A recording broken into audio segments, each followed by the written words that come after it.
മധ്യപൂർവ്വ ദേശത്തെ പതിറ്റാണ്ടുകൾ നീണ്ട സംഘർഷത്തിന് പരിഹാരം കാണാനുള്ള നിർണായകമായ ശ്രമമെന്ന നിലയിൽ അമേരിക്കൻ പ്രസിഡന്റ് ഡൊണാൾഡ് ട്രംപ് പ്രഖ്യാപിച്ച ശാശ്വത സമാധാന പദ്ധതി അന്താരാഷ്ട്ര ശ്രദ്ധ ആകർഷിച്ച ഒരു സുപ്രധാന സംഭവമാണ്.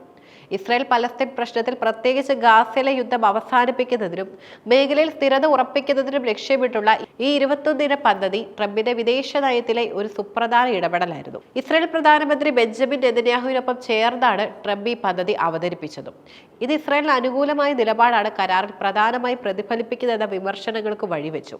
പദ്ധതിയുടെ പ്രഖ്യാപനത്തിന് പിന്നാലെ അതിന്റെ അംഗീകാരത്തിനായി ഹമാസ് എന്ന പലസ്തീൻ സായുധ വിഭാഗത്തിന്മേൽ അമേരിക്ക ശക്തമായ സമ്മർദ്ദവും ചെലുത്തി. വിർജീനിയയിലെ US ജനറൽമാരോടും അഡ്മിന്മാരോടും സംസാരിക്കവേ ട്രംപ് നടത്തിയ പ്രസ്താവന ഈ സമ്മർദ്ദത്തിന്റെ തീവ്രത വെളിവാക്കുന്നതായിരുന്നു. ഹമാസ് സമാധാന കരാറിൽ ഒപ്പിട്ടില്ലെങ്കിൽ ആ ഒപ്പിന് നരകത്തിൽ വില നൽകേണ്ടി വരുമെന്ന അദ്ദേഹത്തിന്റെ വാക്കുകൾ കരാർ തള്ളിക്കളഞ്ഞാൽ ഹമാസ് നേരിടേണ്ടി വരുന്ന കടുത്ത സൈനിക രാഷ്ട്രീയ പ്രത്യാഘാതങ്ങളിലേക്കുള്ള വ്യക്തമായ സൂചനയാണ്. ട്രംപിന്റെ വീക്ഷണത്തിൽ ഈ കരാർ ഹമാസിന്റെയും പലസ്തീൻ ജനതയുടെയും സ്വന്തം നന്മയ്ക്കായുള്ള ഒന്നായിരുന്നു. ഈ അവസരം ഉപയോഗിച്ച് സമാധാന പാതയിലേക്ക് വരണമെന്നും അല്ലെങ്കിൽ ഇസ്രയേലിന്മേൽ കടുത്ത നടപടികൾ എടുക്കുന്നതിന് താൻ പൂർണ്ണ പിന്തുണ നൽകുമെന്നും അദ്ദേഹം മുന്നറിയിപ്പ് നൽകി. കരാറിനെ കുറിച്ച് ആലോചിക്കാൻ ഹമാസ് 3-4 ദിവസം മാത്രമേ നൽകൂ എന്ന സമയപരിധി നിശ്ചയിച്ചതും വിഷയത്തിന്റെ അടിയന്തര സ്വഭാവം വർദ്ധിപ്പിച്ചു.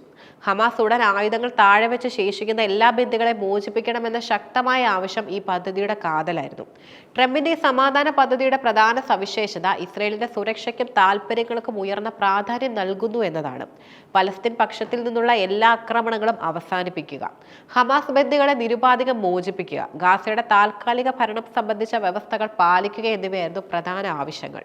കരാർ പ്രകാരം ഗാസയുടെ താൽക്കാലിക ഭരണം ഇസ്രായേൽ പ്രധാനമന്ത്രി നെതന്യാഹുവിനൊപ്പം US പ്രസിഡന്റ് പ്രഖ്യാപിച്ച വ്യവസ്ഥകൾ അനുസരിച്ചായിരിക്കുമെന്നും വ്യക്തമാക്കിയിരുന്നു. ഹമാസ് ഈ പദ്ധതി അംഗീകരിച്ച സമാധാന പാത സ്വീകരിച്ചാൽ മുൻ ബ്രിട്ടീഷ് പ്രധാനമന്ത്രി ടോണി ബ്ലെയറിനൊപ്പം താനും തുടർ കാര്യങ്ങൾക്ക് മേൽനോട്ടം വഹിക്കുമെന്നും ട്രംപ് പ്രഖ്യാപിച്ചു.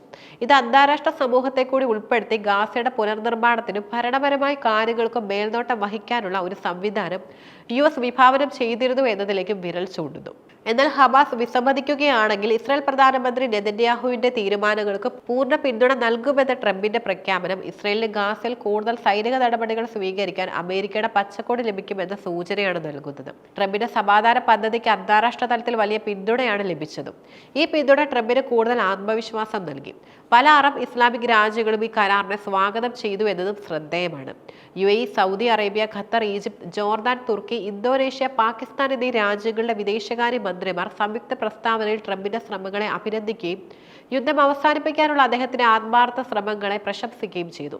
സംഘർഷം അയവില്ലാതെ തുടരുന്നത് മേഖലയുടെ സ്ഥിരതയ്ക്ക് ഭീഷണിയാണെന്ന് തിരിച്ചറിഞ്ഞ അറബ് ലോകം സമാധാനത്തിനായുള്ള ഏത് നീക്കത്തെ പിന്തുണയ്ക്കാൻ തയ്യാറായിരുന്നു എന്നതിലേക്കും ഇത് വിരൽ ചൂണ്ടി. പല അറബ് രാജ്യങ്ങളും ഹമാസുമായി അടുത്ത ബന്ധം പുലർത്തുന്നവരോ മധ്യസ്ഥ ശ്രമങ്ങളിൽ ഏർപ്പെടുന്നവരോ ആയതിനാൽ അവരുടെ ഈ പിന്തുണ കരാർ യാഥാർത്ഥ്യമാക്കുന്നതിനുള്ള സാധ്യത വർദ്ധിപ്പിച്ചു.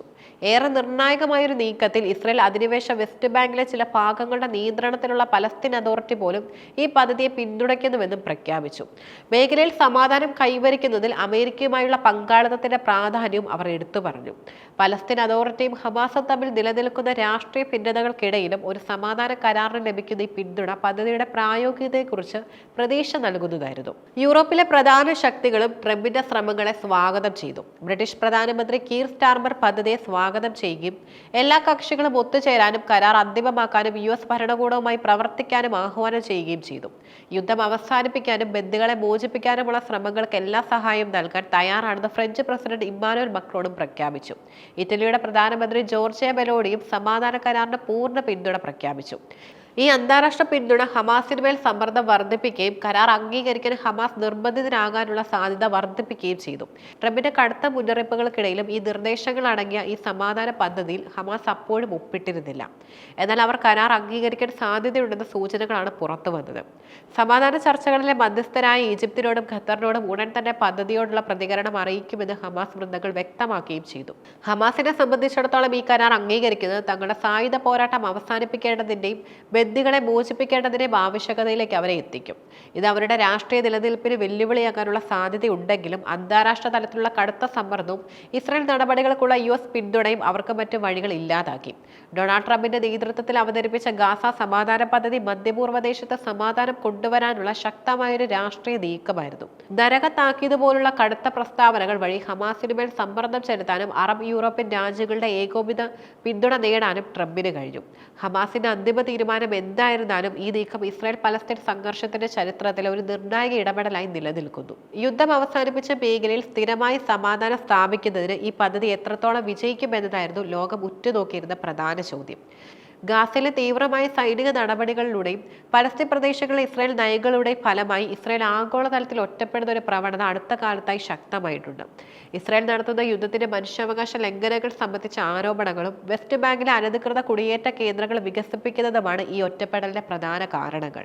ഗാസയിൽ സാധാരണക്കാർക്ക് നേരെയുണ്ടാകുന്ന കനത്ത ആൾനാശവും ഭക്ഷണത്തിന്റെയും മരുന്നിന്റെയും അഭാവം സൃഷ്ടിക്കുന്ന മാനുഷിക പ്രതിസന്ധിയും ലോകമെമ്പാടുമുള്ള പൊതുജന വികാരത്തെ ഇസ്രായേലിനെതിരാക്കി. ഇത് പല രാജ്യങ്ങളിലും ഇസ്രായേലിനെതിരെ ശക്തമായ പ്രതിഷേധങ്ങൾക്ക് വഴിവെച്ചു. അന്താരാഷ്ട്ര നീതിന്യായ കോടതിയിൽ ഇസ്രായേലിനെതിരെ വന്ന വംശഹത്യ ആരോപണങ്ങളും അന്താരാഷ്ട്ര ക്രിമിനൽ കോടതിയിൽ ഉയരുന്ന യുദ്ധക്കുറ്റ ആരോപണങ്ങളും ഇസ്രായേലിന്റെ പ്രതിച്ഛായ വൻതോതിൽ ബാധിച്ചു. തെക്കേ അമേരിക്കയിലെ ചില രാജ്യങ്ങൾ ഉൾപ്പെടെ പല രാജ്യങ്ങളും ഇസ്രായേലുമായുള്ള നയതന്ത്ര ബന്ധങ്ങൾ വിച്ഛേദിക്കുകയോ നയതന്ത്രജ്ഞരെ തിരിച്ചു വിളിക്കുകയോ ചെയ്തു. അയൽ രാജ്യങ്ങളായ തുർക്കി, ജോർദാൻ തുടങ്ങിയവയുമായുള്ള ബന്ധത്തിലും വിള്ളലുകൾ ഉണ്ടായി. ഈ ഒറ്റപ്പെടൽ ഇസ്രായേലിന്റെ സാമ്പത്തിക നയതന്ത്ര മേഖലകളെ കാര്യമായി തന്നെ ബാധിക്കുന്നുമുണ്ട്.